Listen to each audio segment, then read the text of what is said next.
And I'm like, Yeah. And the same thing could happen with a female too, not just guys, but even with a female friend. I'd be like, you see that girl right there? She does not mean well for you. This is what her issues are, X, Y, and Z. So yeah, yeah. it's not a good trait that I'm able to read that, but unfortunately, everybody has a gift. That's my gift. I'm able to see the bullshit.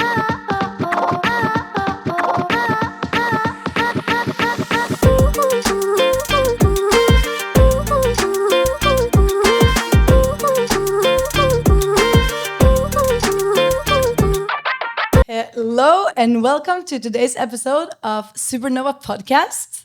And today we're here with Daniel and Jennifer Zoga. Yes. And today we're going to talk about how to make a relationship last with two strong personalities. There we are. There you are, you can confirm. Wow. Polar opposites. Very true. Very true.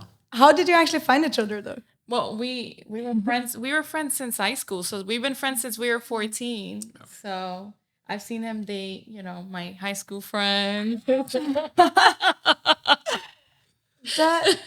not my friends, so we're good. You don't have pictures of that in your Right. Wow. And when did you actually find out there was something more there? Well, It was probably, I think, after college, yeah, right around college time. yeah, because we kept like bumping into each other. We would always stay in contact. We would always talk on the phone all the time, and I would tell him all about my relationships. And he's like, I never really gave a shit. So Yeah. Still not empathetic. and so I remember he graduated at 16, like he went to Yeah. college as a 16-year-old. And we bumped so many times in college. And we finally, I finally transferred back to the city because I was like in a different city. And that year we bumped into each other so many times that were like, then the last time he went into my job and I was working at a cell phone company. Yeah. And I was like, I gotta have his number. He looks good. Like, I want his number. Kind of the last chance. So, yeah, basically, like I had went to the store. Actually, at the time, I had just started working in real estate, and I needed a new cell phone. So it just so happened I hadn't seen her in a few years, and she happened to be working there at the time. So that was kind of like her college job, but she was still in college. Huh. And we ran into each other, very excited to see her, and likewise. And then grabbed a new cell phone. When I went, said bye to her, left her my number. And by the time I got back into the car, the very first text I got was from her. I'm like, I'm not wasting time. Yes. So I'm like, all right, well, so we kind of move, forward from there. So Wow. And then moved fast forward. We're fast. We got engaged like after 6 months. No way. 6 months From later. that phone call? Yeah. We started like a dating from then, and then I would say 6 months later we got Yeah. engaged. No way. But it was an easy transition because I already knew her long enough. So I already knew her personality type. It wasn't like I'm learning a whole new person, right? So Wow. yeah, it felt pretty natural. Oh. And then by then you hadn't been seeing each other for 2 years. Yeah, it's been a few years. So when I first laid eyes on her was probably in high school, and it was I think on the second or third floor of our school. She was opening up her locker and kind of The typical high school. high school. Except that she was dating at the time, and I was also dating a few different people at the time. So we never really A few different people. That's the key word. so we How never many can you have at the same time? A few different people. so we never like dated in high school. Even though I was always attracted to her, we never got to date. So I think that was a smart got decision. to date some of her friends, but I didn't get to date her. So Saving the best for last. Yeah. Wow. I got to see her personality early on. I was very attracted to it. And matter of fact, this is kind of weird, but after we got married, I told her this. I said the very first time I saw you, I knew you were gonna be my wife one day. It was very strange. It was one of those kind of like visions you kind of get. And there's a lot of pretty girls in high school, I never felt like that for somebody else. Yeah, And to yeah. be that young and to feel to have that type of vision for somebody, I'm like, that's just kind of strange, but Yeah. it was kind of there the whole time. So Wow. it's funny how the world works, and years later we got married, got together. So. Oh. And you were the one saying you were not into them. Right. I was gonna say that. I was like, oh, okay. Well, You had visions. yes, I mean I'm not into that spiritual world, but I definitely had a vision when it came to that. It was strange, but Well, It's in you. exactly. Or maybe you just put it in there. maybe I don't know. Maybe she did some black magic. First time you saw him, you're just like pulling that arrow. Will happen someday. Yeah. Wow. But you said, like you told me, your personality type, kind of, Yeah. from very early on, was not like that's been changed in different directions. Oh yeah, like I've shifted. I mean, in high school, I had already become like, the person that I am upset. I'm a little bit more updated right now. But growing up with, with parents that are very like old school traditional roles, where like the dad could be sitting right here and the mom is like somewhere far away and he's like, reach me that plate. And it's like she has to come really far to, reach the plate for him. I was just like, I'm not okay with that. And I would always tell him, I'm like, Dad, you can grab your own plate. You can go wash your own dish.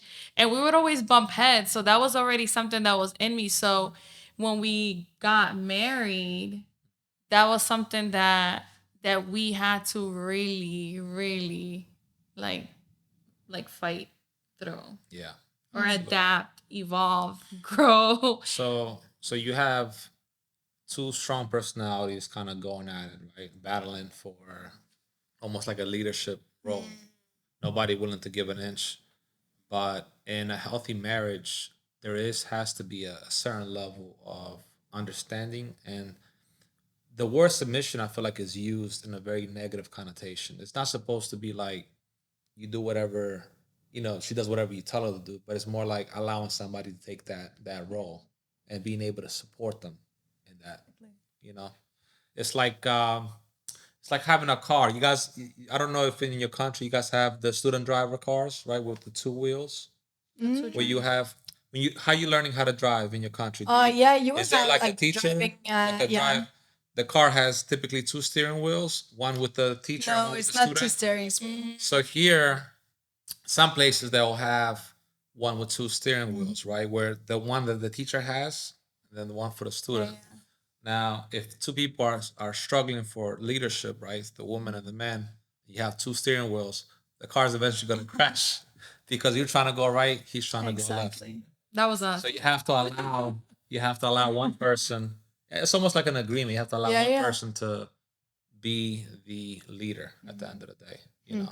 So I think over the years, that's something that because of the trauma that she experienced with her father being so macho, I am not that person. No, you're I'm not. not like that macho type, but I do have my leadership qualities and my alpha ways of doing things. But I don't look at women as beneath me or anything like that. Yeah. As equally as strong, but I do believe in being able to support each other in the areas that somebody is weak in. For example, might not be nurturing, so I would need the woman to be more nurturing. And she might not be the protector. If we go out, she's not going to be the one protecting me. I'll have to be right, be in that role. So being able to complement each other and understand our strengths and weaknesses as a couple. Yeah, because at the beginning, I'm like, okay, I get to have the say, I get to run the house. It's kind of weird because like when you're engaged, everything's flowing, but then as soon as you kind of sign off that paper, like everything shifts and you're like, what's going on? And all your childhood, somebody told me this, they were like, all your childhood traumas are gonna come and like take over. And I'm like, what? And that was exactly what was happening because I was just like, oh no, I'm not gonna do what my mom did, but all along I never knew that he was creating a safe space for me because there was so many different things. Like, I have amazing parents, but they're not perfect, right? My dad was not only was he like very macho, but he was also he had girlfriends outside of the home. he was always cheating on my mom. But then he was like very controlling in that my mom wasn't allowed to have friendships outside and she had to be at home. So for a second, I was like terrified. I let all my fears take over, and I told myself, I was like, I'm not gonna let you do that to me. And I kind of like locked myself in that box. And I kind of like, but it was like out of fear. Like this fear really just boxed me in. You know, you were talking about you don't want to be boxed. Like fears really box you in. And I remember just thinking like, you're not doing that. And I kind of stood in that box for a long time. For a And we while. had to, Yeah. that kind of didn't allow us to really come together and see things with clarity. And I think what helped early on, I think I mentioned to you guys before. Usually, the first 5 years are the toughest. If you're able to get through that Exactly. first Yes. 5 years, usually things will get better from there, or at least easier to deal with. I would say in the first 5 years, as we're going through these different power struggles, and between getting married, buying a house, having children young, everything at a very young age, there was a lot of different elements to kind of learn how to cope with. And for us, I think faith is what helped us get through, right? And also doing some marriage counseling, Yeah, we did. but through the church, Yeah, that's because beautiful. I believe that with the way I was looking at it, and I expressed this to my wife, I didn't want to go to a regular marriage counselor, a male or female, because they're gonna have their own bias. So I don't want to hear the male's bias or the woman's bias about what they think is right or wrong. I felt like going to a Christian marriage counseling helped us more because we're going based off the Bible, not based off Somebody's opinion. your opinion or his Yeah, opinion. yeah. So, and it, given that we're both raised Christian, it was also easier for us to be able to Yeah. understand each other a lot more. Because you both had like a personal relationship too. Yeah. Even though we had both shied away from church, we hadn't went to church in a long Yeah, time. yeah. Those roots were still there, Exactly. so we're able to kind of touch on that a little bit. Yeah, so I really, when it comes to thinking about like what helps to strengthen a marriage, I really think that counseling, a lot of people really shy away from them because they look at it as a weakness. And it's like, I'm not crazy, I'm not gonna let somebody come and tell me. But it's nice to have that mediator kind of point out and call you out on your bullshit. Like, no, that is not okay, and that is not okay, and you need to get your shit together. And when somebody's coming at you that way, it gives you a different perspective, because if it was him telling me that, I would have automatically been like, Yeah. oh hell no. Like, yeah, the guard's automatically up. Um but And same thing goes if you reach out to friends or family for advice. oh yeah, no. Like we That's also decided not about that. that's always been like a no. You don't ask them for advice in your marriage because most of the time they're gonna give you their own bias and their own however they might feel about your partner. And you're supporting the one that you're talking. And then you guys might make out, fix your problems, but then they still know about your problems. So then it becomes this cycle. Then they hold grudges. So that was one thing, because I'm like really big on like, let me share with my friends all of our problems, and he would be like, are you kidding me? Like, no, like this is our relationship, and they can't help you because they don't have what we have. You need to seek guidance from somebody that is married or that has been doing this, that has more experience, but from your friends. And I was just like, oh, you're being judgmental. We have to go through that. But you touched on, faith, but I really think that the one thing I feel like we didn't do, and it's like what I see that you guys have, is like have a friendship before you have a family. Yeah. You know what I mean? Because like when you introduce like new people into your life, I mean, you're changing everything, your whole dynamics. Yeah. And having like that really strong foundation as friends, like really brings you together, that you can allow this new person to come and dictate and separate you guys and split you guys and pick sides. And that's something that we had to really navigate through, because we were friends before, but then during like our marriage, since we went so fast into buying a house and having kids, we forgot about our friendship. We forgot Yeah. like We also our developed time. we also developed a lot of different circles between when we first met in high school to after we met in college. So all that, like for example, she was in a sorority at the time, What's that? which A sorority. like fraternity life, Greek life in colleges. They have like these groups that in order to get into the group, you have to go through kind of like a military process, and it's secretive and nobody knows about it. And then you party with them, you do fundraisers Yeah. with them, you travel with them. I'm sure you've seen it in a lot And of the American movies. movies. I'll send you some movies so you can see. Basically, so even navigating through that, that was a whole other element of having to navigate through during our relationship. Yeah. She would have a lot of male friends because of the sorority fraternity, which that was also becoming a problem. So definitely a lot of different factors, but what I would say is um, what helped was faith, commitment, not just to each other, but the commitment that we made to God. We got married because that's a whole other level of accountability, right? Because you could easily break your promise to each other, but when you feel like you're breaking a promise to somebody above, you feel like, wait a minute, I need to Yeah, think twice It's a about higher what I'm power. doing. So, and then also not having divorce on the table as an option. Yeah. It was never an option, right? So a lot of times Fix people things, yeah. they don't focus on fixing things; they focus on just throwing it away. Is that they Get your want new stuff. Yeah, because like if you break up, right, and you divorce, you're gonna still carry the same problems to the next relationship. It doesn't change. And I'm like, the problem could become worse. And I'm like, babe, I'm not trying to deal with another person that has worse problems. Like at least I know all your So you're still problems. together because you're I know afraid your of quirks. them. We've already adjusted to this. I know like what you do that I don't. But that's been something. Yeah. Yeah, too. And then the whole friendship thing, because he's like, everybody's your friend. And so I've learned, like, I feel like I've gone like Sounds like oh, something. you're I'm very, very much a friend of too Everybody. many people. I just try to say to her, not all the people is your friend, but to the other way, Yeah. all the people is. I mean, it's because like, we're so kind and loving, and we see the best in people. Exactly, yeah. So it's like you want to give people that benefit, to like prove themselves. I've had so many friends, and now I'm like, I've reduced, like, I want to say hundreds and hundreds of friends. So Yeah. I had to learn the hard way, when It's not about the quantity, it's about the quality of the friends that you keep. So she had a lot of friends, but you want to focus on who was your actual quality friends. And How did you understand that? Like, was that took me so long, because I'm like, but I love them. They're my friends. Exactly. And he's like, no, the fuck they're not. And I'm just like, okay. And I'm like, you have issues. Like, we would go back She and sees, and this is where me and her are very opposite. Where she sees the best in everybody.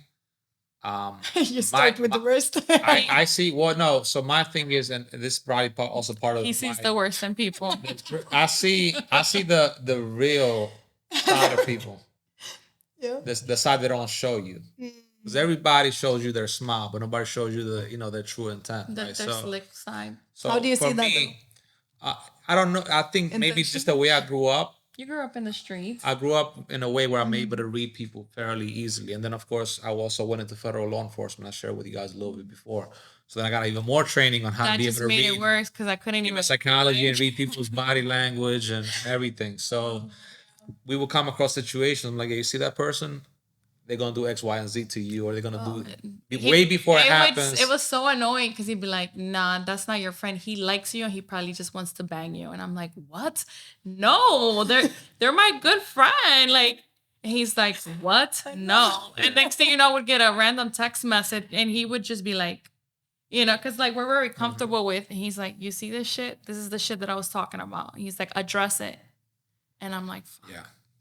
And the same thing could happen with a female too, not just guys, but even with a female friend. I'd be like, you see that girl right there? She does not mean well for you. This is what her issues are, X, Y, and Z. So it's not a good trait that I'm able to read that, but unfortunately, everybody has a gift. That's my gift. I'm able to see the bullshit. In and it's people, good and bad. So Definitely. but she was able to also balance that out, and this is where we kind of helped each other out, because she taught me a lot more about forgiveness. Exactly. Which I used to hold a grudge before. So being married, it taught me, and just being around her more, because we rub off on each other, right? Those things. So I was able to kind of become a lot more forgiving when it comes in those areas. So And then she also got better at reading people versus just giving everybody the benefit of the doubt. Yeah. You know. It's hard, because after a while, after you become so open and you let so many people come in, after a while you kind of like put a wall up because you're like, well, what's their intention? What do they want from me at this point? And I'm like, well, I do already have these friends. I don't really need new friends right now. But a part of me still craves to have like new friendships because I kind of vibe from that. I like thrive from that. It's like it's almost like a new garden and exploring, and it's so adventurous, right? And I just like I love to hear people's new ideas and perceptions of life. And it's almost like when I meet people, it feels like I'm opening a book and like reading like pages from a chapter. And so I like really enjoy that so much. So that's why I like love to have new friends. But I've learned that not everybody's your friend. And even though it's been hard to really understand that, you have to like pay attention to consistency, to the way people show up, because everybody could be your friend because you guys are so cool, you guys are vibing, and everybody's like, oh, there's something I can get from them. Instead of like, let's connect genuinely, like heart to heart. How can this person, help me become a better version of me? What can I take away from this person? And it can get like emotionally draining because like I want to connect with people genuinely. And I get emotional because I really like miss that part. And I feel like being in the space that I am now, I have had to isolate myself because I'm like, okay, like new friends, but why do they want to be my friends? If I wasn't in this space, would they really want to be my friends? Like, what do they want? And when they start acting funny, I'm like, great. I really wanted to genuinely connect. Exactly. I just, Wow. She moves very fast with those connections. Where I'm more reserved, I'll take my time, Yeah. opening up. She's more like an open book. I'm like, let's dive in.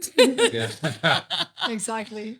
Oh, it's crazy. Actually, the way that you're talking about yourself and your relationship, that gives us hope. Because it reminds me a lot, a lot, a lot, a lot. Actually, I'm really happy because you speak exactly that tema because she's exactly the same and I'm exactly like you. It's crazy. So I think every single Yeah. podcast will help us Yeah, to teach grow us. up.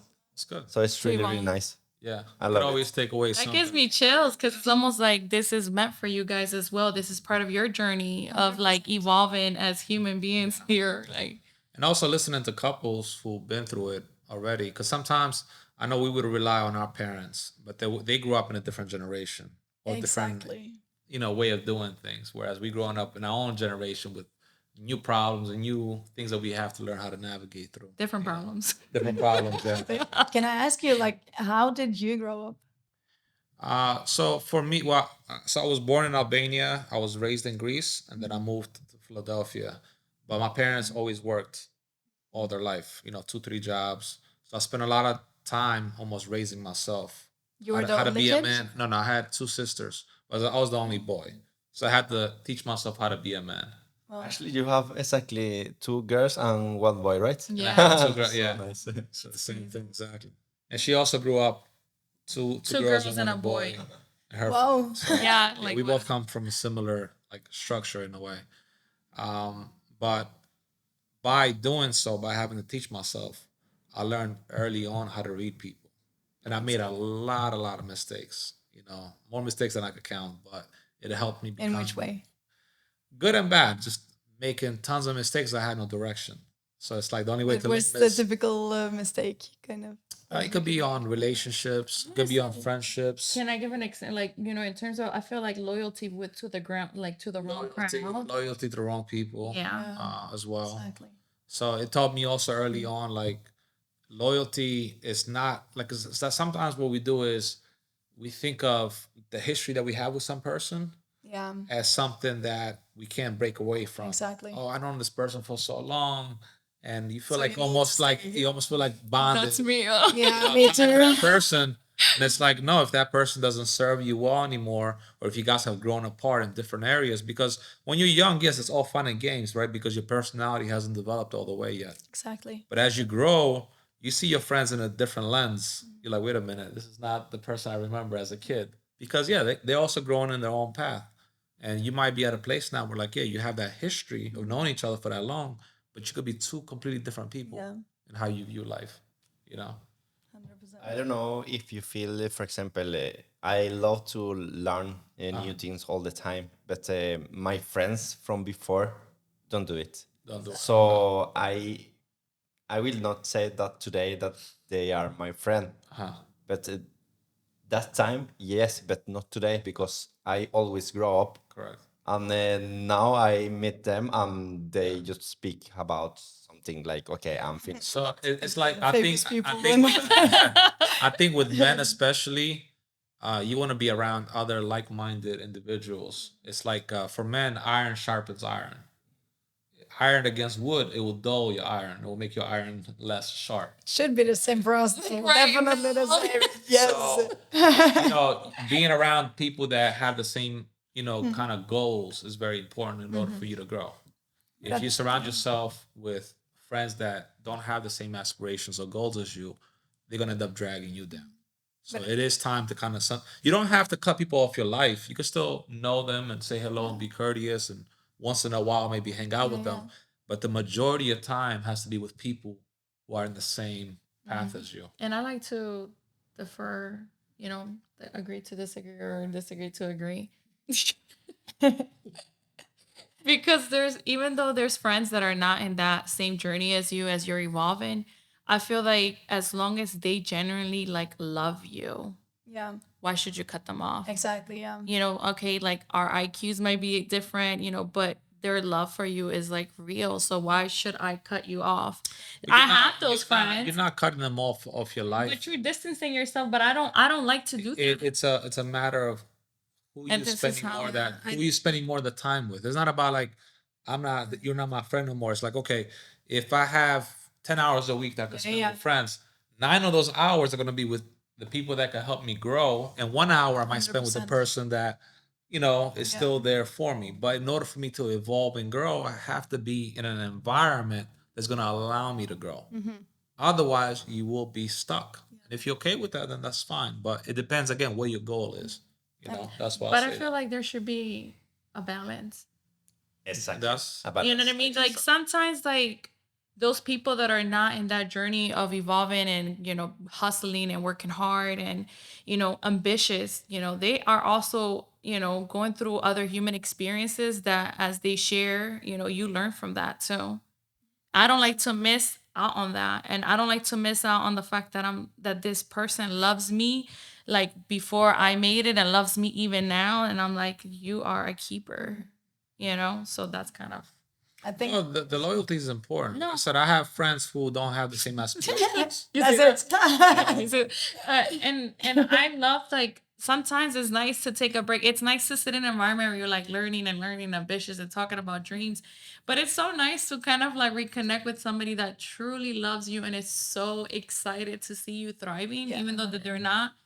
And then just kind of like catch up with them and just disconnect to it's almost like changing like radio stations. Yeah. Like frequencies, and I'm like, okay, I want to be right here because those people, for some reason, even though they're not as ambitious or working hard, they find ways to be happy even with the lowest means.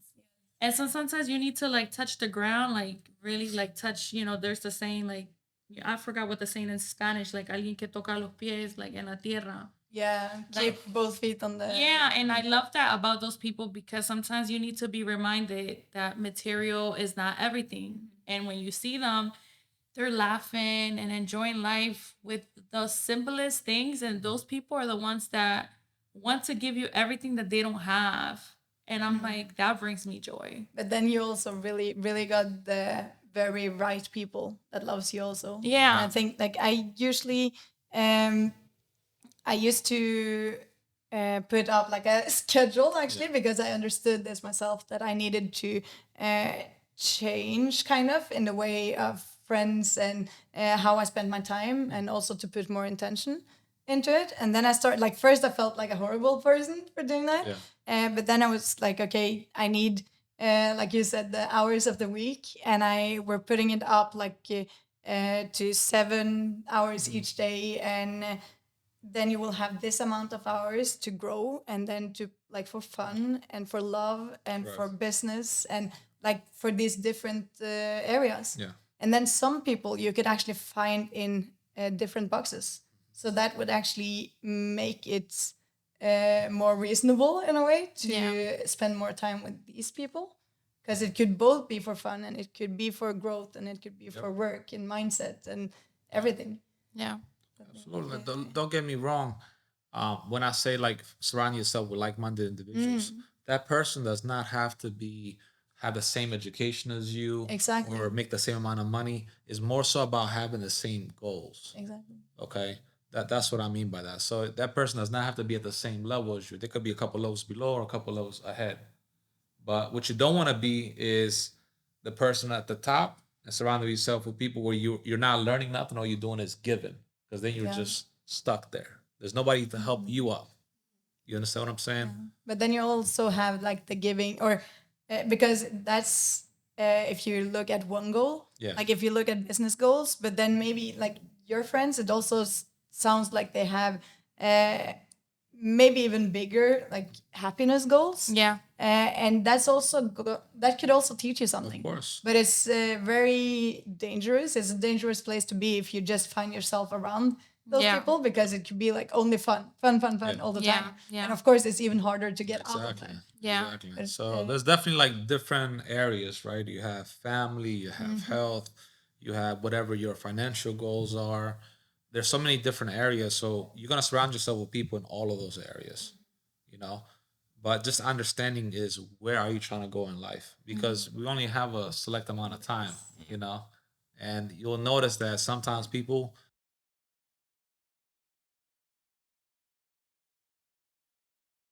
talking about their ambitions, but they never took action on it, you know, Oh, because they got so comfortable with where they are. when did you start that mindset of yours?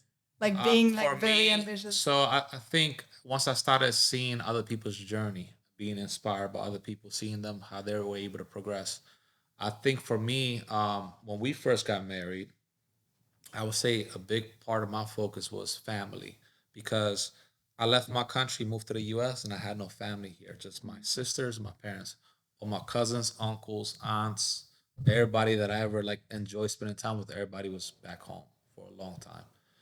And for me, I missed that. I felt like I was ripped away from, where I felt comfortable in that home. So when we got married, what I wanted to recreate was that same element of family. So right now, for example, we live all in the same community. Her sister, her brother, all the cousins, we all live in the same community, because I wanted to recreate that. And it didn't happen just because of me. It happened Yeah. because everybody wanted the Everybody. same thing, but it was always a goal of mine. So it's funny to see that come to fruition. Once we were able to kind of focus a lot more on family, the next goal became, okay, now that we have the family together, how do we progress? How do we my parents brought me from here to here. How can I take it to the next level for our kids and the next generation that comes after us? And then that also comes down to when we have to retouch on what helps, what breaks and makes a marriage. Understanding, like, okay, so you're going to take the lead, and I'm going to help, like, establish the foundation at home with the kids and raising the family, and understanding, okay, what roles are you good at and what roles am I good at? Right.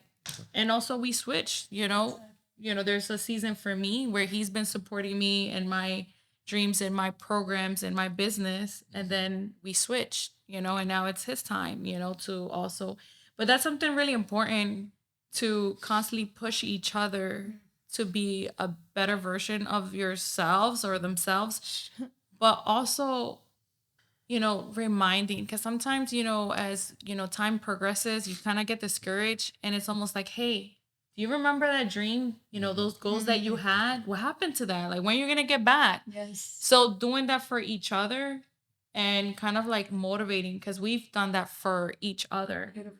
Yeah. Absolutely. And being supportive too. I think there's something beautiful about, we talked about like friendship, that my ideas are just as important as his ideas, and he listens to me and I listen to him, and I'm like, oh yeah, I feel like a lot of times too, early in the relationship, there's this almost like this battle of the sexes, right? Men versus women. And rather than looking at each other as friends, like no, it's us together, not exactly. men versus women. Because what happens is, let's say she wants to go out with her female friends, or I want to go out with my male friends. Now we're taking kind of like that male versus women stuff, right? Like so you're taking it to another level. So understanding like no, our relationship comes first before any of that. You know, and this is not we're not against each other. We're there for each other. You know, to and support. that leads me, since you're mentioning that, Yeah. when we're going out with friends, like who are your friends? Because there's been situations, when I've gone without in the past, I'm not at that space anymore, with single friends that are just putting you in really uncomfortable situations. And I'm like, fuck. If Zoga was to be here, I'm in so much trouble. Fuck. And then the next day I still have to, he's like, where were you? What happened? This doesn't add up. And I'm like, the truth is. Yeah. And he's like, didn't I tell you that shit? And I'm like, I know. You already And warned that me. was very early in the relationship. Like I said, Yeah. we're still in our early 20s Yeah. at the time, and we're still learning so much about each other. And again, she had a whole different experience growing up than I did. She was very sheltered, where I was like kind of out exploring, early on. So for her, like I think going through college, that was her time of exploring and understanding the world. Exactly. So for me, I already had experience of that. Where I'm like, don't do that, don't do this, because it's like I already done it. Like I understand how things work. But you need to touch the I on need, yourself. yeah, I did. I don't know if you remember. I had to experience it for myself. I'm like, and that was my mindset. I'm like, I want to make all the mistakes I can. Yeah, I think that's the coolest mindset to have. Actually, like it's nothing that teaches you more than doing mistakes. Yeah. Yourself. Nah, that's true. And independent too, but Yeah. but But if you could learn from others' mistakes, that's even better. Exactly, of course. You know, if To learn. somebody has done it and you're able to say like, oh, okay, he already did it. There's no need for me to do the same thing if I already saw them make that mistake. And that was gonna say too, it's so important to be around other friends that also have healthy relationships and unhealthy relationships, because you learn so much, because you're like, oh, even though they don't reveal much, you can see the dynamics, like arguing in front of others, like that's really uncomfortable, but that's so humiliating for the partner, right? For each other, but mostly too for like men, because even when we had to learn in the Bible, men don't really expect love, they expect respect. And then like we expect love. Love, yeah. Like we crave love. I don't know about you, but I crave love, and I don't really care. I mean, respect is nice, but you don't really care for me to be like, babe, I love you. Yeah, for men, I think respect is paramount to love. It means it comes above love for us, because you could love us, but if you don't show us the proper respect, then forget it. We cannot be with you. Yeah, I think this is actually like really what people need to hear, Yeah. because nobody, like, I remember you told us that when we were driving, that you had this mindset of it, and I was like, wow, that actually make a lot of sense. Yeah. But I've never heard it in that way, like put it in like that. And I mean, it was nice for me to know that, because there was times that I'm like, but why aren't you so loving to me? And there's like a vicious cycle, right? Because if I feel like he's not loving me, I feel like he doesn't love me. So then because I'm mad out of anger, I'm being disrespectful. I'm giving him attitude. I'm doing all these extra things that are just making him feel uncomfortable. So because he's uncomfortable, he doesn't want to love on me. So it just continues this vicious cycle. So somebody has to stop it. And that's another thing that's really important, right? Knowing you can be the shifter of in the relationship. Energy, yeah. Like knowing like, okay, we're getting into this argument and maybe he's blacking out, I'm blacking out, but then I have to be conscious to say, is it really worth it to win every single argument? Like, what do I get out of winning this argument? Like, and I'm like, I love you and you are my friend. Why do I want to hurt you? Because like we wouldn't hurt our friends like that. We wouldn't compete and get into an argument just to feel good, like, see, I won. And it's like, why can't I treat him, who protects me, who creates a safe space for me?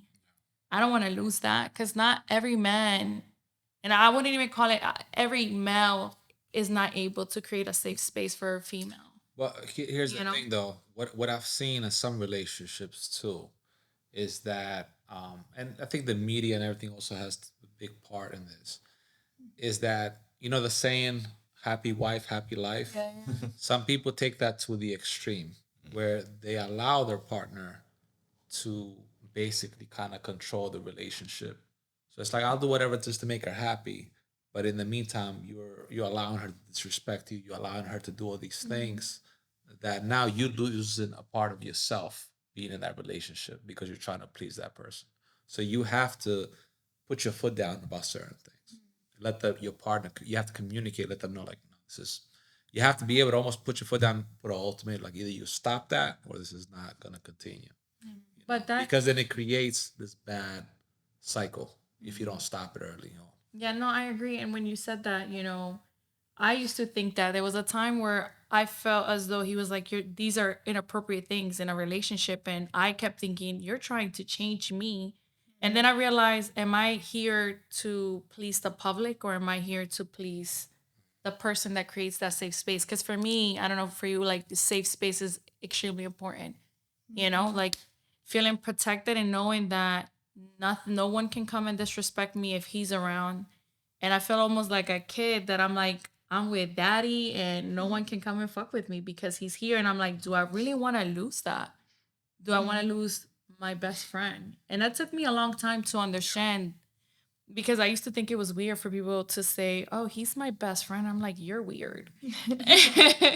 and then and then I realized, when everybody there's a time in your life where everybody turns their backs on you. And I really feel that everybody has to go through that because in that moment you're able to find out who has been the one for you and with you the entire time. One for me, obviously God, but then it's like Zoga.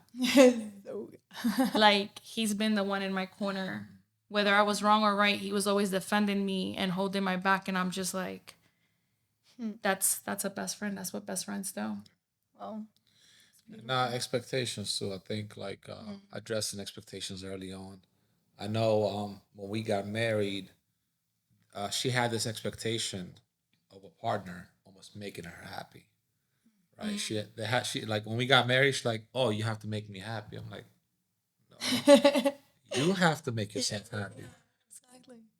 Like your happiness should not depend on me. You should already feel happy. I'm supposed to help you, Yeah, yeah, yeah. take you to the next level. But you have to. If you don't know how to make yourself happy, how would I know how to make you happy?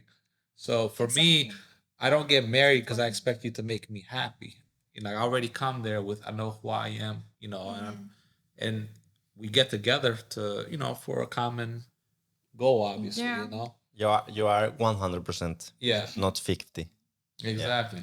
Yeah. important. But what happens too is when you're shifting roles and you're introducing more new little people into your life, you kind of like lose yourself, your identity, and then you kind of like forgot like who you were because you've been so consumed by these little people that you're just like, who am I? Like I've been their mom and I just feel like I just wake up and I just serve them. Like I'm their servant. So who the fuck am I? Like, and so I remember clear as day being miserable because, I was cooking, cleaning, working, and he was working too, and he still helps, taking the kids to doctor appointments and all that stuff.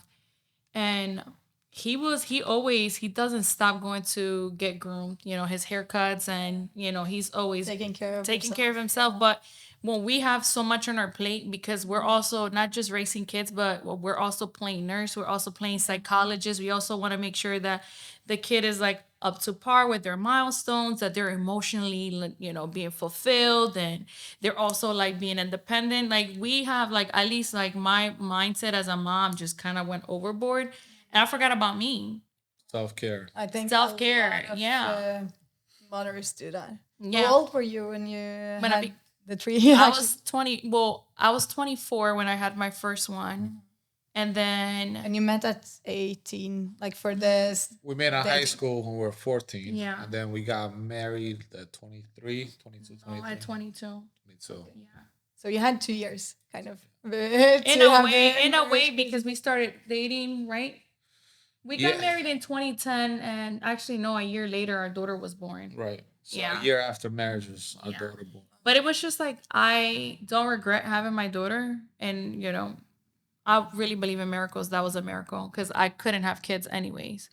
I was told I could never have kids. And that was another thing too, because I think that when that doctor appointment came way before we decided we were gonna like get married, I was like, I can't have kids. You know, you sure you want to get married? Because like sometimes some men want to like leave, you know, an heir. Yeah, like yeah. they want to see their legacy. Thank And you. I'm like, I'm not gonna be able to do that for you. You know, and he's like the only boy in his family. So it's like the Zoga name is going to die. And I'm like, I can't do that for you. So you know, that was kind of like also an act of love. When What did you feel about it though? I told her that I'd be okay with adopting, you know, as long as I could pass on my name in that way. Yeah. Yeah. You know, so Yeah. and then of course we also had a lot of, I think her sister had volunteered to To be like a surrogate. surrogate, Yeah. you know, if we needed to go that route. Wow. But yeah, so I was okay with that. Yeah. But going back, you know, with the expectations too, you know, we as humans, we continue to evolve. And the more we engage with other people, the more we learn about ourselves, the more we evolve. So we're constantly becoming strangers to ourselves in our own relationship. So making that time to have a community that really is solid, that can say, hey, no, you have a good partner, you know, don't let that go. And also taking that time alone to be conscious and listen to each other and saying, hey, what's happening with your life? What are you transitioning? What's your new transformation looking like? That's really important, you know, because I feel like every 3 years we've been evolving, and then we've done marriage therapy 3 or 4 times Yeah. because we're constantly evolving. And I'm Exactly. like, who the fuck are you? Because I don't know who I am. So we're two strangers meeting again. And I'm just like, what are your needs now? Because your needs have shifted. That's really, really beautiful and powerful, actually. And to be able to see that in yourself and as a couple too, and actually meet that as a team. Yeah. It's, well, It's been a long journey. yeah. Yeah, I mean, it definitely has. We like I said, we have experienced 13 years married. You know, 3 kids. We are on our third house right now that we've purchased, and you know, in the last 2 years, we've been started working together as business partners. So that's a whole other layer of now you're Yeah. married and working together. That's like a whole other layer of Wow. like, you know, having to navigate through that. Oh my as well. God. Yeah. And that was a lot of, again, new Therapy. Yeah. Because you're a power woman, really. Thank and you. you've had multiple businesses and multiple areas. What's been your like business journey? Well, it's crazy. Um, Emotionally, or just, is that what you're asking? Emotionally? I love that. It's only like girls asking that question, and I know because I do it myself. People are asking me like, "How do you feel?" And I was like, "This morning, right now," in general. But no, I'm thinking like because first you had this thing from you were a child, and you saw your mom was more like submissive, and when did you shift kind of when did you understand that okay I'm not gonna be like that? Well, I noticed awareness is something really important, and you know, also putting the ego to the side. Ego, I've learned recently, it's like earth guidance only, and connecting with spirit and understanding about love. But understanding that if I am stuck in just my own needs and not really paying attention to what he needs, then that's only gonna like cause separation. And so that I need to compromise and also be okay with some sacrifices, you know?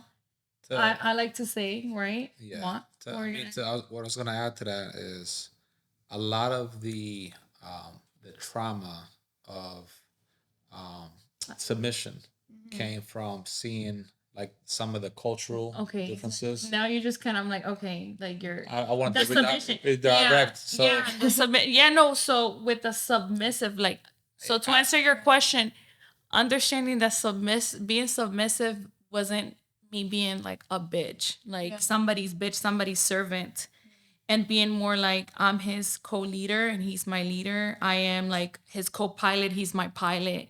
And we have to work as a team and we have to balance our strengths and know that I have to be okay for him to lead and trust him if he's going to protect me, and understanding that, remember I keep talking about safe space, that he has already created a safe space and I have built, and there's consistency knowing that everything he does is always to benefit us as a family, not just him in a selfish way. That took a long time because I didn't see that, and my parents, they have a toxic relationship and there was no trust. So I thought I didn't understand that. But now I think that it's okay to be submissive to somebody who creates a safe space for you. And that's what it was, the key. Right. And that if everything goes to shit, it's all his fault. Also. So I'm like, pressure off. So your question regarding submission and being submissive, you are now putting that pressure onto somebody else. Yeah. Right? By being submissive, you carry the load. It's all on you now. The pressure's on you. So if you mess up, I was just following your orders, right? So it's kind of like being an employee and a boss. Yeah. If the employee does what they're supposed to do and the company doesn't perform, who do you think messed up? It's not the employee, it's the boss. They're gonna fire the boss first because they're like, we need a new boss, we need a new CEO to bring this company around. Yeah. So that gives you some peace of mind. But I would say a lot more of it regarding being submissive had to do with safe space for her, because her noticing those the toxic, some of the toxicities that she's seen in maybe her parents' marriage, and also some of the machismo that goes on in the Hispanic culture. Her expectation off the bat was, oh, you're gonna cheat on me, or you're gonna like every other man out there.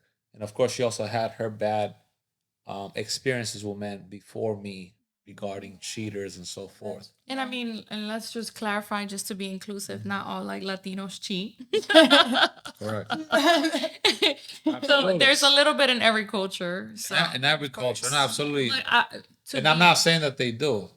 What I'm saying is that there was this kind of expectation, and for me, growing up overseas in Europe, that's not something they celebrate. They don't celebrate cheating as, but I feel like in the U.S. and in some cultures, it's almost expected, and they're like, they're okay Yeah, with then it. It's you're like, like a yeah, man. like You're a like a man. man. That's For us, that's not the case. Matter of fact, if you're cheating on your wife, you're seen as less of a man. Yeah. You're not in control of yourself or your urges. So it's not celebrated; it's frowned upon. You're emotionally immature. Emotionally exactly. immature. Wow. I like that. Actually, because I have to be honest, in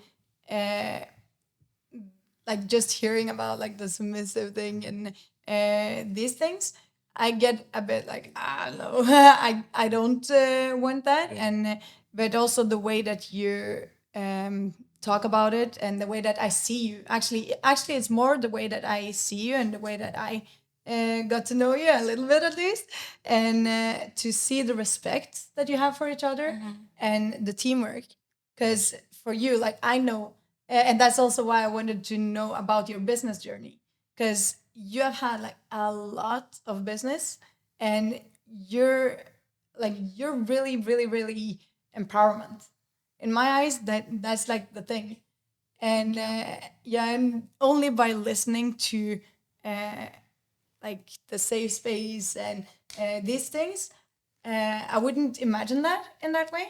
So that's, could you tell a little bit about that? Like, how could you still be business, like boss lady and everything, but still being inside that kind of relationship? I like to think that, well, we all as human beings carry both like masculine and feminine energy.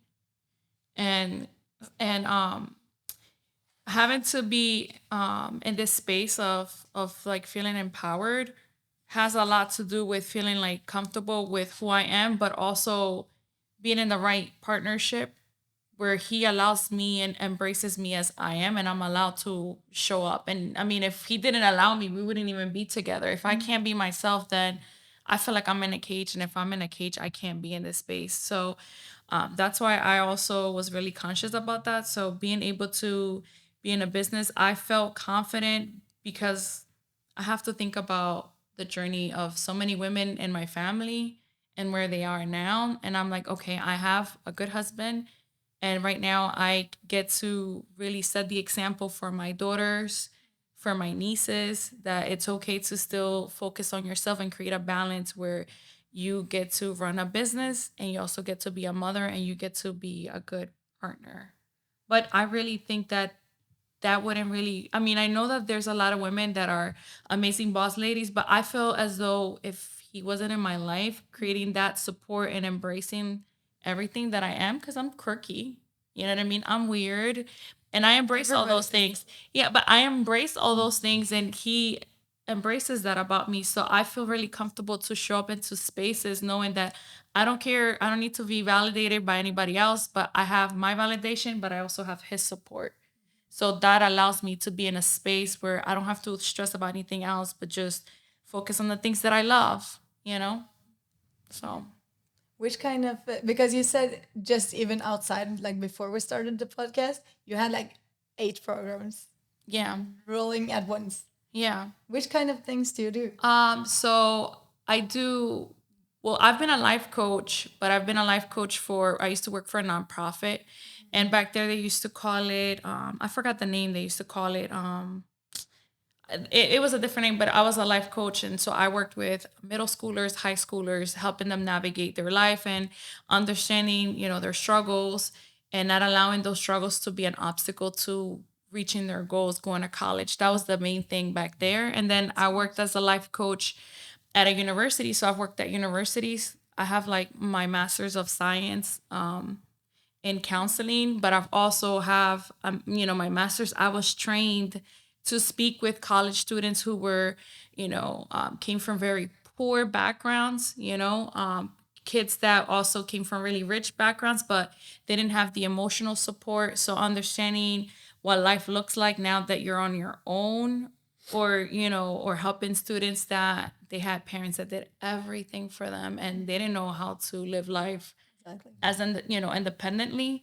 So I was their life coach to do that. So I did workshops, and worked a lot doing one-on-ones. And so when COVID happened, I transitioned into becoming a life coach. I left working as a life coach for university to becoming my own boss, but that's because he kept saying, he's like, you can do this on your own. You can do this on your own. And remember, I talked about how important it is for somebody to see the great in you and really push you to tap into that greatness in you.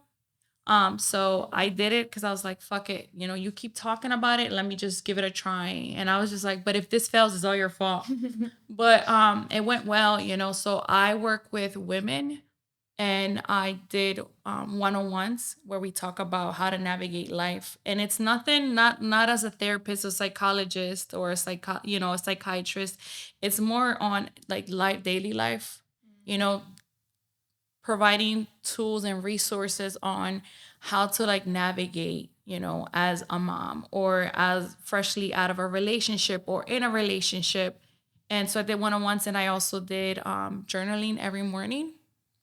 Just kind of getting the things that people hold on so much, just kind of like releasing it out. And then the other part is group coaching. So a lot of women get together and everyone becomes vulnerable and shares their stories, and everybody's learning. I'm learning from them, they're learning from me, and it creates like this beautiful, powerful environment. So those were the different programs that I had. So basically, she had the one-on-ones, consultations, group coaching for her own company. Then she also did group coaching for her sister's company as well. And conference. Conferences, that should be a speaker in conferences. She also did a lot of online boot camps. So a whole lot of different programs. Every few months, she'll come up with something different to, get her audience going. Yeah. But I'm reading all the time, and I'm continuing my own training, and I like to fill up my own cup by reading books and just continuing like my own education in my own way to continue to bring something new to the women. Yeah. Wow. And also, I think that's like such a powerful message, also for the relationship, because when you talk about like having the safe space and that he's supporting you and everything, like in that way, I would rather like in most ways I think it's more that having that safe space is more that okay, you're protected for, so you don't need to do anything. And that's like my biggest fear, basically, to end up in a relationship like that, because I don't want to like stop growing. But the way that you're actually creating kind of a safe space to encourage her to grow, that's a real beauty in that. Absolutely. I think for me, when it came down to kind of choosing my wife, there were a couple things that I Oh, was you looking chose me. for. Absolutely. Absolutely. Picking. I mean, it was both ways, right? But, Like, but definitely, I mean, you can't get married without your husband proposing, right? So that's, it's but you definitely can't a get one married way. without your wife. That's something. Of course. Okay. So it definitely goes both ways. But um, at the end of the day, Yeah. at the end of the day, the things that were important to me, as far as finding a life partner, finding somebody I was gonna marry, was one: is this person gonna help me grow or gonna turn me down? Right? Because only one or two things gonna happen. Exactly, You yeah. meet somebody, they're gonna help you elevate, or they're gonna bring you down to the ground. So, seeing that she always had the best intentions for me, Yeah. that was a big thing. That was the first quality. The first kind of. quality. The second quality was being somebody positive. She was always a very positive person. And the last part was family. She was very family oriented. So those, she kind of hit all three, and everything else would kind of have. I knew I could work through the rest of the issues, but those were the three things that were non-negotiable. Exactly. I think it's very important before you like Right. go into a relationship to at least have like the unnegotiables. Yeah. And then also like to really know, like I used to talk about soulmate search. You've probably heard of that. I've heard of it, but I'm not familiar. The Just- soulmate search. Yeah, like I did that actually before me and Cesar met, okay. and because I did not want a relationship, so I listed up 50 different things that I would like require for a man, and I was like trying to read that for him to be like, no, I'm not interested. Like if I should ever get into a relationship, I should have this. And while I was reading that, I was like, actually, like he hits on a lot of those. But yeah, what were your biggest qualities for him though? The first thing that you. Well, it was important that he loved my family because I'm like obsessed with my family, you know, which he does. We're like, you know, my sister or like some of my family members, they're like, oh no, we're doing things alone, and we're like, our anniversary, oh, we want to spend it with our family, you know, things like that. And our family time, you know, it's not just our unit, but it's like our nieces and nephews. And I love the fact that he welcomes them, he takes them out on dates. And those things are really important, you know? And then and then but I think that one thing that is important, I know like we have to wrap this up, is the intention, like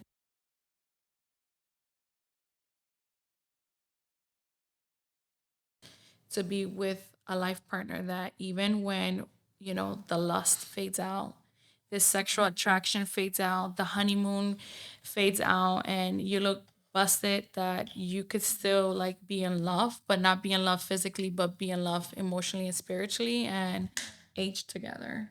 And I just tell him like, I want to be next to you and just having like conversations about life, because those are the things that we do. no, I think also it was me being very patient with her. Cut it out. I agree. I understand you. I agree. It's true. Yeah. It's like you need to always think about. I don't want to say that, but sometimes it's like I have a girlfriend, but with different personality. So, Exposed to camera. Which one am I meeting right now? So, but I think, yeah, just the fact that like you are still going out on dates. I know that you do that very regularly, and it's how many times? I mean, we used to do it a lot more. Now that we both working, I would say probably maybe once every couple of weeks. Yeah. Whereas But before, we've traveled to get. We never take the kids Yeah. when we travel, then we try to take unless we trips. go to a family like local. I'm like, Yeah, so we always do you guys like are not at least coming. one trip a year together, and Wow. then we'll try to do our our date nights. At a minimum once a month. At a Yeah, bare yeah. minimum. But that's more than most people actually. Yeah. Yeah. And it's after 13 years. Yeah. Oh. Yeah. Because you have to keep. That's the only way to kind of keep the relationship going. Because you get so caught up with being a parent or being a business owner or whatever the case might be, that you forget about the most important part, which is that the partnership, Well, so, the marriage. nice. Actually, you two were the first people that we met, like the first day that we were Yeah. here. Oh, that's crazy. We yeah, because the first thing we did when we came to Lake Nona was to actually we came to the States to go to this party because we were supposed to do like to host it kind of and to film it. Oh, okay. And then we met you there. And since that day, we were like, we need to connect with these people because it was just something with you that, yeah, we fell in love with that. And Just, usually they always do. She has an amazing personality. Yeah. Like and that's I think a big part of her going into what she does now, which is life coaching and woman empowerment, is something that I saw in her early on, and she wasn't utilizing it earlier. She was in a way, but not officially. I know he's like, you need to start charging every time you talk to people, and I'm like, I love what I do. And Right? Is that what you do? she, He have been telling me that. Yeah. I'm always doing everything for free. So she was doing it for free for a long time, and I'm like, look, that is your gift. That's the gift that God gave you, and there's nothing wrong with monetizing it, and because that same money you could eventually use it for the right things, to help more people with it. So Yeah. Wow. It's fun because I was start to ask about when we do for free Yeah. work. We just say, okay, we will not do for free, but really cheap yeah, from the That's first how I first started. day. So after that, so we can show you exactly how we Value. work. yeah. So if you like it, it's okay. But for free, always can be Yeah. too long. Yeah. So It Yeah. is. I mean, I started that way, in order to build like my clientele. Yeah, same thing I with did her. a lot of like free one-on-ones to build like my reviews, and I mean, I enjoyed it. So I'm like, it's not. When you first starting off, you have to, right? You have to because first of all, it allows you to also practice, with people and kind of really learn and get feedback from these people. And then as you go, of course, you have to start charging and then keep increasing your prices accordingly. According, yeah. So even for her, like, yes, she started doing a few things for free, then she started charging. Then it got to the point where she didn't want to charge more. And I'm like, no, you need to charge more. But then when I See, got, yeah, but when I got like, I remember I got this client because sometimes I adjust my schedule for them. So I'm like at 6 a.m. in the morning. And this one client, like by the time I was done, I was so stressed out. I was like, what the fuck was that? And then I looked at Zoga and I was like, thank God I charged a lot for this because I feel like I need therapy after this. But that's the really heavy thing about Yeah, that. yeah, it is. It becomes heavy, but I become very addicted and attached to like my clients, and that's something that we're working on right now. And I feel like when people pay, they pay attention. So Yeah, when but people, that's true. That is pay very for something, they're more, kind of taking that information Yeah. in. Because if she's giving advice for free, let's say you go to her, I want some advice. You're like, okay, if it's free, like you might listen to it, you might use it, might not. But when you're paying for it, now you're really listening because I'm like, I gotta get my money's worth, right? Exactly. So that's how that Yeah. works. It's a lot of truth. Yeah. So what are you doing together? Is that allowed to ask? Because you just said that you're starting to build something together now. Well, she might go back to when she first started with her life coaching. She had a membership program basically was a group life coaching program, Yeah. which she eventually transitioned into one-on-ones and other boot camps. But she's thinking about bringing that back, and I might be helping her with that Yeah. transition. So Yeah, I love that. Yeah. And I mean, at this time, you know, you learn from your mistakes. Time like be very restricted because everybody wants a piece of you know, and they don't see what you're going through, what you have going on. They just want. Yeah. So I'm like, okay, like I've catered a lot to people, but it's time to just really protect myself and the whole boundary thing. Boundaries is really important. So and business will teach you. You know, 'cause for both of us, I mean, we went into business in the last 3 years. We were not business owners before that. You know, we both had jobs, different types of industries, and so Yeah. forth. Oh, So seriously? So those that's 2 3 years, you learn a lot. yeah, so we were fresh Yeah. babies Yeah. learning how to navigate this. wow.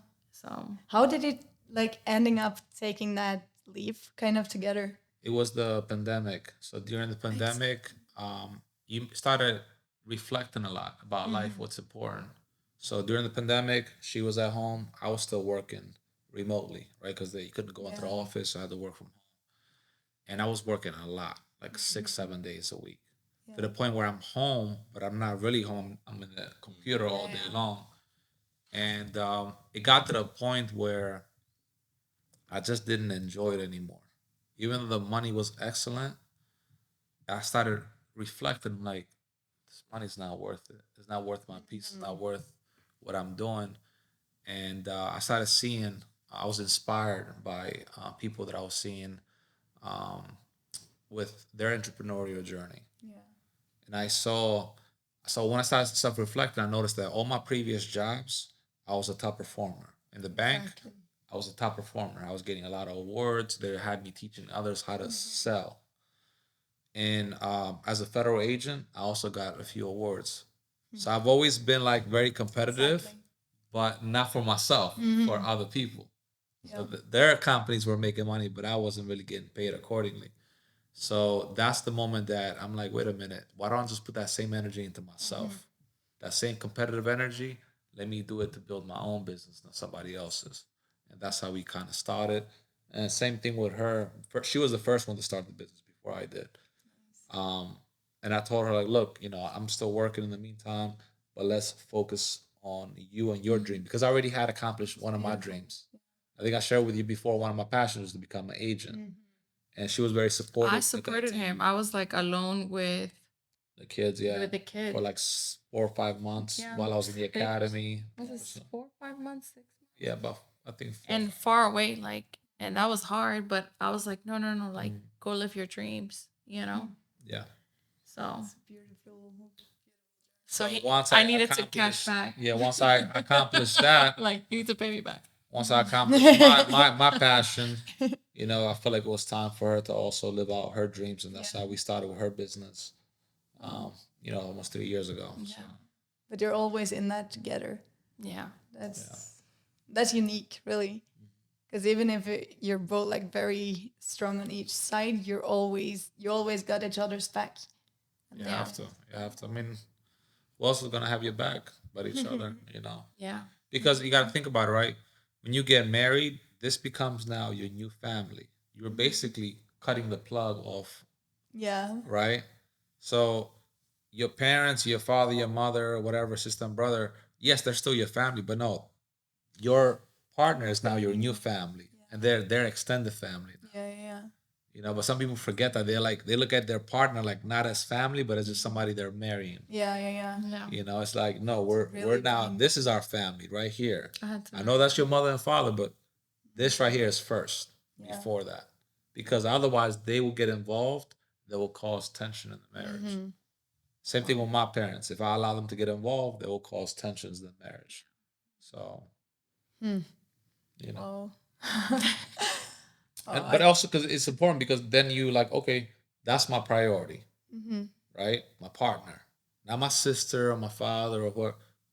Her first, and then everybody else, And vice versa. So. and vice versa. And if you read the Bible, it will tell you that. You know, once you get married, you're like this. You guys are one now. This is I mean, Yeah. 200% coming together. I think I'm always talking about that. Like it needs to be the synergy thing, and it's not like one leaning into the other or opposite. Like you are actually creating that extra Yeah. on the top. Like you're two complete people, but together you can actually make extra. Yeah. Something extra that you both couldn't actually create just by yourself. Yeah. And that's not because you're not whole. It's just because that extra power is that's something else. Yeah. And I think the one thing, and I don't know how much time we have left, but Hey, we don't have time. When the conversation is good, it's like, okay, let's have this. I was gonna say that people go into relationships saying, "Oh, everything's 50-50," and that's bullshit. Exactly. Because Exactly. I was like, no, 50-50, because I saw with my parents it was like 95%. My mom was 5%. No, my mom was 95%, my dad was 5%. And I was like, oh no, 50-50. But based on like the roles that were each taken, depending on what phase or season in your life, sometimes he's gonna put 80, I'm gonna put 20, and it's gonna like rotate, 30 to 70, 65 to 45. And even the energy that you pouring into the relationship, it looks different, But I have to say that it's worth, for me, making sacrifices and adjusting and transforming my personality and the person that I used to be, to just still continue to have this safe space that is really important to me. And because I see, a lot of women crave for a gentleman to open the doors and, take the tab and pay for everything. And I'm like, okay, so if they're responsible for that, women have to have some sort of responsibility where they also have to be exclusive just to that one partner and cater to some of the needs. Like, I'm okay with that,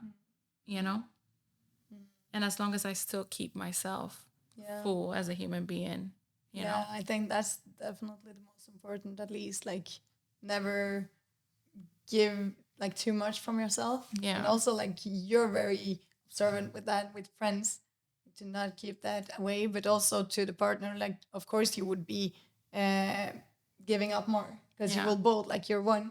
But then to know that you're not missing out on yourself, but rather to build each other, and to create that synergy. You always have to be willing to fight for each other too. I would say that's a big part of it. I think when things are about to end, when you no longer care about fighting for each other. Oh. Yeah, because once, like, the fighting, it's okay because that means that there's still love there, right? Need to So be. if you're still like fighting, but the moment that there's none of that, you care less and you don't want to. I think that's when you need to start worrying. I always tell people, I'm like, because they're like, I'm ready to just break up, and I'm like, could you see yourself seeing your partner be with somebody else? And it's like, if you cannot even fathom the idea of your partner being with another woman, then you're not ready to like let go or quit, because I can't even, just the idea of that like drives me crazy. I'm like, I can't see you pulling up in the car with another bitch. And I'm like, and my kids, I'm like, absolutely not. Like, so I'm like, so we're not ending this. We're gonna keep fighting, even though they're Really coming. Latina. So that's like that's what you're fighting for. That's what I'm fighting for. I'm like, image no. away. I'm like, just the thought of it. I'm like, no, we're gonna, because it comes to a point where you're like, I'm over it. I'm done. And you're just like, okay, let's reflect. Well, what are some things that I need to adjust?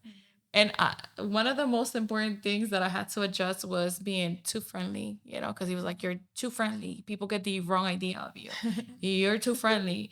And I used to get so annoyed, and I'm like, it's who I am. But then again, he ends up always being right, which is so annoying.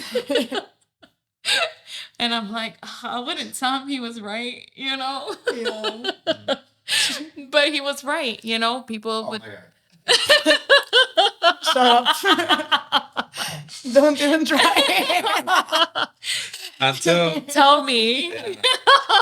It's fun because this is so similar. We always conversation. Yeah. Wow. But I think actually, like, what I really take out from like your whole apps or presence is your differences and how that really, like, how you really benefit from that, like, from each other, and the way that you actually grow into that in a way that you're actually really like pushing each other up. You really help each other with that. Yeah. Absolutely. And your insights and your love and well, Like I said, I mean that was a big part of it, is being able to fight for each other and not even thinking about divorce even being an option. Of course, if things were to ever get there, that's a whole different story. But I feel like a lot of times people throw the divorce too early. Like, oh, it's gonna, you know, versus like, no, like that's not even something we're gonna explore. Let's explore how do we yeah, fix this? How do we explore work each through other. this Yeah. the marriage? So I think that was a big part for us. Getting rid of For me, it was like, once I got married, I was never thinking about like, oh, if she does this, this, and this. I was never thinking like, if she does this, this, and this, I'm gonna get divorced. It was more like, no, no matter what happens, how can we fix this? How can we get through it? I like one word is like I love you, but I don't need to like you all the time. So It's true. It's true. Oh. and that happens, like we've gone through phases where we don't like each other. I feel like we're not in love with each other, and I'm just like, oh, but shifting your mindset to like, that's my friend. Like right now he's not my husband because I can't stand him, but that's my friend. And the way you respect your friend, like seriously, because I'm like, oh no, like today that's not my man. Like you're my friend, so I'm gonna treat you with respect today. But we are not fucking with each other right now. So, but like, remembering like that's still before anything, that's still my friend. Like just have that friendship. yeah, because think about how could you flip out on your friends and like do like the things that you do to your partner? I don't think so. We're really, I don't know, right? Maybe not. I mean, I'm very polite to people. So I'm like, okay, I need to continue to apply this politeness here. So then I'm like, that's when I have to shift from like, that's my husband who's getting on my fucking nerves to like, and it goes vice versa to like, okay, that's my friend and I have to respect him and I have to cook him a good meal and be like, do you want your smoothie? Do you want protein in it? Okay, here it goes. Yeah, I feel like even if you're mad at each other, you should at a bare like, cause you still not a duty, right? But you should still like cater to each other as if nothing was going on at a bare minimum. So even if you guys are fighting, you don't just stop cooking his meal just because you guys are fighting, because then this becomes a bigger problem. The cycle gets worse. It's like I'm making his shake in the morning and we're having a big fight and I'm like, oh, I hate you, and then I just place it there, walking away. But you gotta shift from like sensitive to like, this is my friend. Here you go, friend. Yeah, but I'm like, okay, welcome. sometimes because I fix fever tea and aloe vera to her in the morning, but sometimes we fight before the day before. I come to the room and just don't say nothing. there you go. But Right. go. Bye. But that shows a level of care, Yeah. and I think that's what helps kind of the relationship to continue to grow. So if you were to say like three things each, or you could collaborate actually, if you would formulate three things together that could make a marriage last, what would those three things be?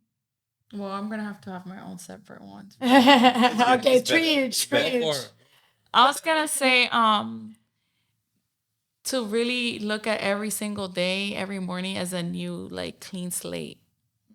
Because that way you don't carry on that resentment from the day before, because we're humans, you know what I mean? Yeah. Like, we fuck up, so they're allowed to fuck up too.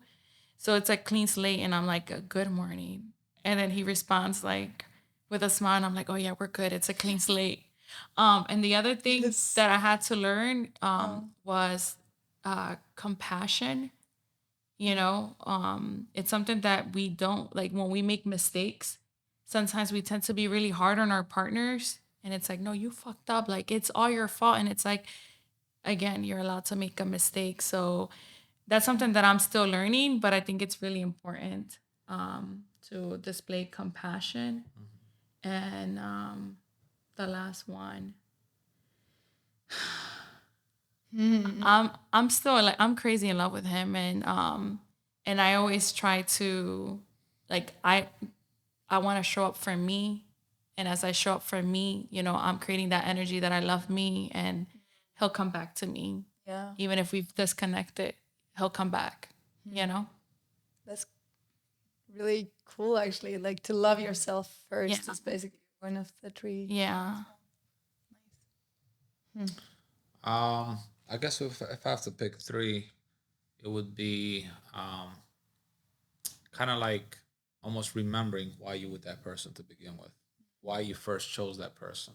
Oh. Oftentimes we focus on the issue, what's going on today, but we forget why we even were with this person to begin with, because our mind gets clouded by what's going on. So we forget, like, wait a minute, I the things that, because for example, a lot of the stuff that you see throughout the relationship is nothing new. You've seen it from the very beginning, those problems areas, right? You experienced it, but you never cared about it so much.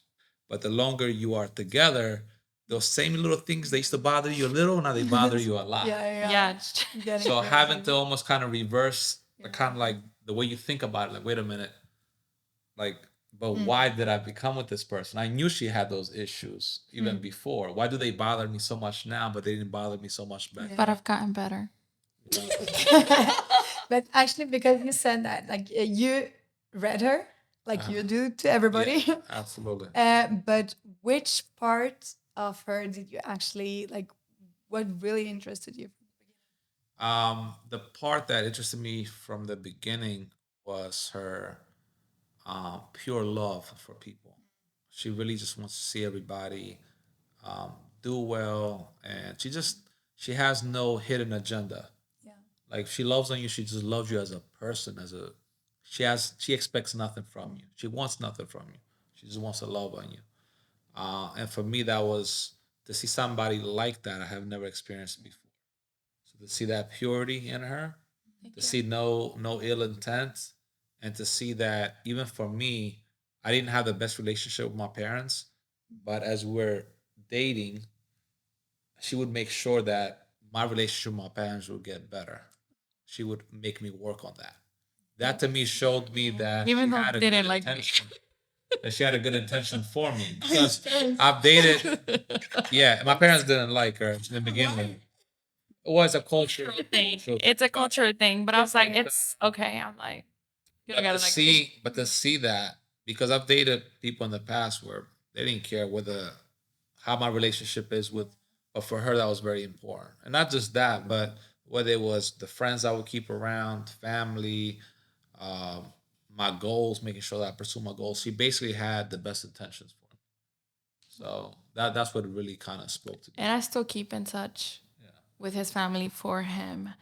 But I think, like, when we talk about unconditional love for your partner, even though, like, at the beginning they didn't like me, they didn't even want us together, I always said, God forbid one day in the future they pass away, I don't want him to deal with this burden that he could have had a relationship with his parents or could have not, and have to see him suffering. So I'm always like thinking in a very like emotional philosophy, way, and I just want him to just make sure that he gets like the healing that he needs to get, with reconnecting with his parents.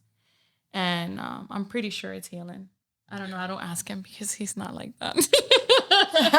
He won't tell me about that. So that was, I think I lost a little bit of my train of thought. But you said the three things for Yeah. the marriage. So the one was that, right? Kind of Remember that, remembering yeah. why you this person to begin with. The second part of it is for me will probably be uh, the commitment. to each other Yeah. that we made early on, and that we still have to kind of continue as the marriage um, grows. So just remember that commitment that we made to each other early on, always fighting for each other, right? Part of that fighting is the commitment, right? Because it's like Exactly. we made this promise to each other, so it's like let's fight for that promise that we made to each other, right? You say to death do you part and all those things. So you have to really mean it. Um, and the third part um, would be to always basically have your partner be your first priority above everybody else. Yeah. You know, never forget that. They're your first priority. You're gonna have friends, you're gonna have family, they're gonna require your time, but they have to come first, Yeah. you know. And as long as they're comfortable, then you focus on everybody else. But they have to be your number one priority. And vice versa. Yeah. So That's very, very like huge and beautiful when you have so many things on your plate, but you still manage to keep that cluster. yeah. Yeah, it's for me it's like three things, right? It's health. Your health is number one. Second is your relationships, right? So your marriage, relationship with friends, relationship with your family, and then third is your financial goals and the impact that you Nice. have on people. Because it's not just the money alone; it's the impact you're gonna create. Because your legacy is not based on how much money you make; it's how you change people's lives. That's how people are gonna remember you. Oh. There's a lot of people that made a lot of money, but nobody really cares about how much Yeah. money you made, right? There's a lot of people that were billionaires and nobody wrote books about them Yeah. because they didn't change the world in a way that impacted everybody. So Right. How would you be remembered? Last question. When you're gone, how would you? I'll let you answer first. Well, my grandma, I have like, I come from very poor grandparents, and my grandma like she loved Buddha, she loved Krishna, she loved Jesus and Mary and all these things, but she had established like a way of life of love, like unconditional love to humanity. So my grandma, like, to like at her funeral, there was 10 like streets covered with cars. And so people to this day, she's been dead since 2000. So it's already been 23 and we don't stop talking about her. And we have so many cousins. So my goal is to make sure that I continue that legacy that my grandma has, and I've like continued to just, to be kind to humanity. And I know that in this life it's looked as a weakness, to showing up genuine and like forgiven, but for me it's not, and that's how I want to be remembered.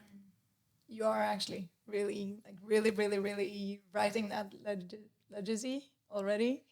Like I keep on telling about that all the time. Like I want to see you. Like where are you? Because now like we've been lucky enough to spend more time with you. Yeah. And I've always been like, I really want to meet her because she's like, even if we just met once actually before Yeah. today, and you radiate love, really. Yes. And it's even through like Instagram, because I mainly saw you through Instagram, and I saw you today, and then I was like, but we're friends. Like I've seen you so many times, but yeah, just the way that you really express that. And I actually like, what's your Instagram name? If you could. My Instagram name is Jennifer Zoga. Yeah, because I'm always listening to like motivational speakers and stuff in Yeah. the morning when I'm waking up. And many times I actually go to Instagram and put on your story, and I know that I will hear something that I would need for that Oh my day. God. Thank you. Yeah. That means a lot to me. Thank you. Yeah. So you're definitely writing that legacy, and it's beautiful, and it's definitely you're showing me that that's a strength, because I see that as a total strength in you. But I've seen that when I noticed that in myself, like actually my biggest value is love. Then I was like, but it can't be love. Like I want to be funny or I want to be something else. Yeah. Because love is just weak. But then seeing you and just listening to you even saying something like that, I'm like, no, that's like the most powerful thing there is. I'm like getting chills. And I always think about, you know, back in the 80s, there was like an experiment where they did like love. They did a prayer and it was just like love. They just thought about love. And during that year, like crime rates went down, but people overestimate the power of love, like how healing it could be. And they just kind of oversee that. And people always ask, like,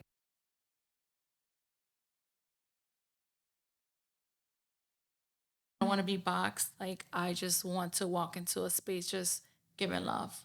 That's kind of like my goal. And I know, and I really don't care if it's looked as a weakness, because I know that there's somebody out there that it's a really dark space. And like that love is going to like get them out of that space. And those are the people that I'm really focused on, you know? So. Oh. Yeah, it's like it's right into my right into my heart. Right. Oh, wow. And you, the complete opposite. I want to be. No, for me, I guess for me, it would be more of being like a protector, a mentor, Yeah. for basically kind of like fighting for people's, fighting for justice all the time. Being a safe space for people.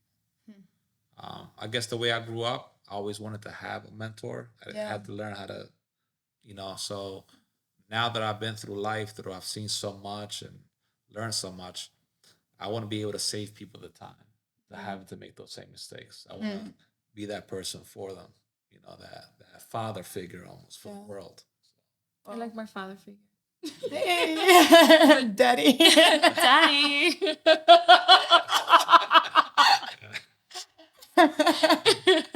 But I want people to feel like, being around me, nobody could take advantage of them.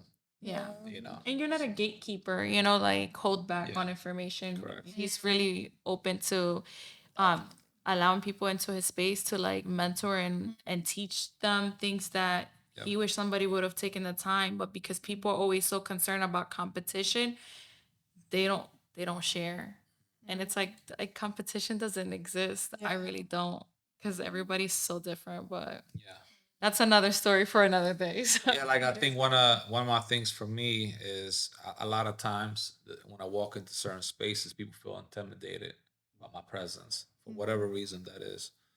I don't know if it's the way I carry myself or it might be, but Probably. usually that's the energy that I receive back. Yeah. So that's why I always have to kind of like learn on my own how to do things. I don't feel that. No, but That's that's good. because you're like yourself too. Oh. But yeah, because Yeah, that's true. Yeah. And especially if you understand yourself and you're confident in yourself, you won't feel intimidated by another man. Exactly. It's usually people who are, they lack certain Exactly. traits that they'll feel very intimidated by somebody else. And they see you walking there with your pride. Confidence, And, Yeah, confidence is confused for arrogance. yeah. I always tell them like, oh, if I didn't know you, I would think you're an arrogant motherfucker. But it's like to know him is to love him, because he just once he gives you that space to enter, then like Zoga has you, Yeah. So, yeah, but we could really feel that ourselves actually, like even by, just everything that you just told, like in the way that you're doing that with the real estate also, and also like of course from Instagram, like you're doing amazing, and you really you give out so much information, but then just the way that we have actually been able to take part of that too, and you're sharing I appreciate a lot, and it's really cool to see that you're both really living your legacy already thank you. in such a strong way. Even oh, it. Absolutely. wow. Love you guys. Wow. Okay. It's been amazing. This whole podcast, it's been so dope. Really good topics. I'm like, I wanted to hear more about you guys. Not today. Next episode. Yeah. Wow. Next episode, we'll be the interviewers, and you guys say like, "How's it?" It's like I'll be back 30 on the minutes. keeper. Yeah. No. but I Yeah, love this is that. fun because all the people say the same. I will ask you. Yeah, but not today. Yeah. Yeah. No, but I love the way that I think a lot of people really got a lot out of this, and to be able to just the way that you're sharing about the relationship, and it's so many things that you probably didn't even think of, but Yeah. it's well, it's fresh. It's really like fresh truth. Perspective. Yeah. Absolutely. Yeah. Thank you so much for sharing. Thank you for having us. Thank you for having us. Yeah, I can't wait to see more of you. Hopefully, I will see you. I know. Really. Oh, okay. Thank you. It's a fun because after the podcast, the podcast is starting Right. because all the people. Okay, now let's speak together. Nice. Okay, That's true. okay, so now the real The real, yeah. things is taking place. So we're closing the curtains, people. Right. Okay. Yes. Yes. Bye. Oh.